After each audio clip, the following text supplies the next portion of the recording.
سليماني شاري هنر هو كوتم شاري هنر واقعا شاري فخري كشوري عراقي صجان تندروسي شلونه؟ وصل والله شلونه؟ من أخوة بزور بسر باويسان سرقي جمز من شوم حتى ام ار اي ام دا الرجال قدم يعني برسي كير خوش وقتنا وتي مغزني ان گوش میانی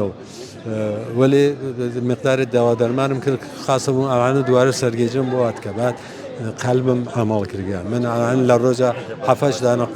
قرص ما دام العمرية بو قلبم بو معدم بو بروستاتم بو ولی أوانا قشتي درس سويته أو كدروس نهايته حال روحية هیچ وقت درس نهايته دون شو لكونسرتك جوراني ونوت بوشي من أولا كدرسم شكياجا وتندين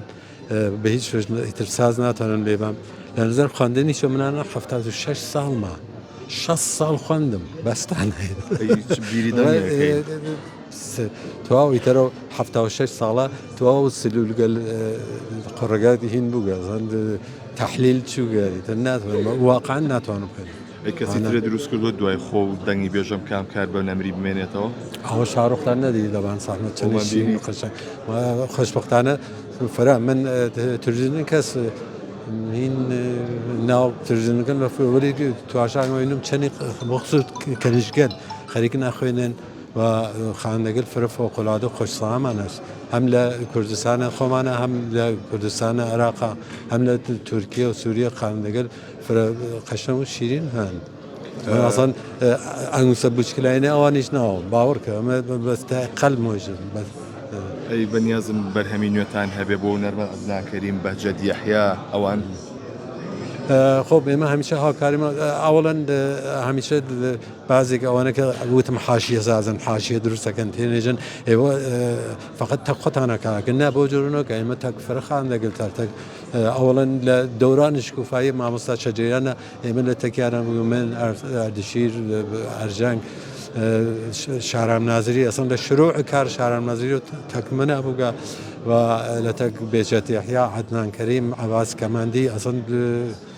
فکر کنم تکتوا و خاندگلیک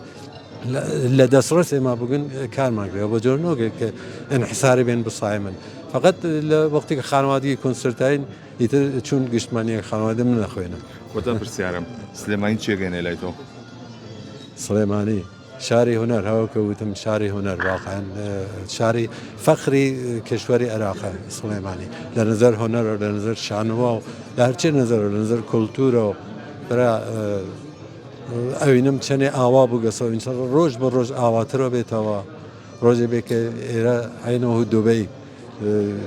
نویانیا دبی نویانیا لیتل امریکن ایریشه بیبر لیتل امریکن